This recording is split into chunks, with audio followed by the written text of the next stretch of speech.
بسم اللہ الرحمن الرحیم۔ سانپ اور مور کو جنت سے کیوں نکالا گیا؟ حضرت آدم علیہ السلام اور اماں حوا علیہ السلام اپنی پیدائش کے بعد جنت میں خوشحالی کے ساتھ اپنی زندگی گزار رہے تھے۔ شیطان جنت اور عالم بالا سے نکالا جا چکا تھا، اس لیے شیطان کے دل میں حضرت آدم علیہ السلام کی دشمنی تھی اور انتقام کی آتش اس کے دل میں بھڑک رہی تھی۔ دوستو، شیطان کو جب یہ معلوم چلا کہ حضرت آدم علیہ السلام کو جنت سے تمام میوے کھانے کی اجازت مل چکی ہے، لیکن شجر ممنوعہ یعنی گندم کے دانے کو کھانے سے منع کر دیا گیا ہے، تب شیطان زمین سے عالم بالا یعنی جنت کی طرف روانہ ہوا۔ جنت میں شیطان کا داخلہ منع تھا، لیکن 3 اسم آدم ذات تھے جس کا ورد کرنے کی وجہ سے شیطان کو یہ طاقت حاصل ہو گئی کہ وہ پہلے آسمان سے 7ویں آسمان تک پہنچ سکے۔ وہ جنت کے دروازوں پر بنے ہوئے 2 چبوتروں پر بیٹھ گیا اور 300 سال تک اس کا انتظار کرتا رہا کہ کوئی جنت سے باہر آئے اور اس سے اپنے مطلب کی بات کر سکے۔ اچانک مور جنت سے باہر آ گیا۔ اس کو دیکھتے ہی شیطان خوش ہوا اور اس سے کہنے لگا کہ اے خوشنما پرندے، تم کون ہو؟ مور نے جواب دیا، میں مور ہوں۔ اس کے بعد مور نے کہا، تم اپنے بارے میں بتاؤ، تم کون ہو؟ شیطان نے کہا، میں عالم کروبیہ کا ایک فرشتہ ہوں اور ہمیشہ اللہ کی یاد میں رہتا ہوں۔ میں یہ چاہتا ہوں کہ تم جنت میں جاؤ اور وہاں کی نعمتوں کو اپنی آنکھوں سے دیکھو۔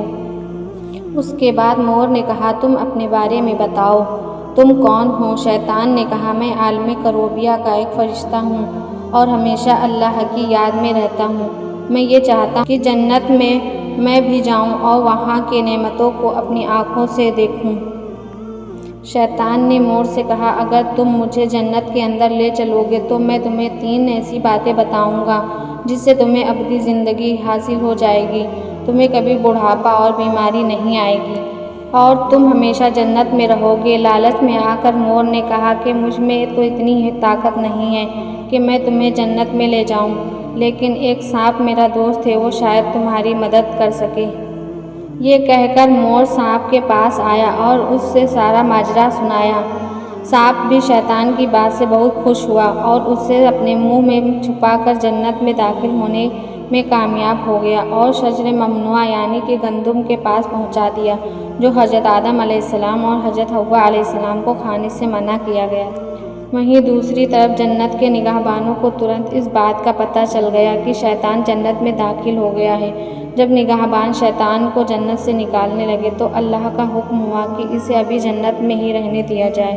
شاید یہ بھی حضرت آدم علیہ السلام کا امتحان تھا یا اللہ کی کوئی حکمت تھی۔ جنت میں رہنے کا حکم جب شیطان کو مل گیا تو وہ حضرت آدم علیہ السلام اور اماں حوا علیہ السلام کے پاس جا کر محبت اور عقیدت کا اظہار کرنے لگا، اور یہ دونوں اس شیطان کو پہچان نہیں سکے کیونکہ اس نے اپنا حلیہ بدل لیا تھا۔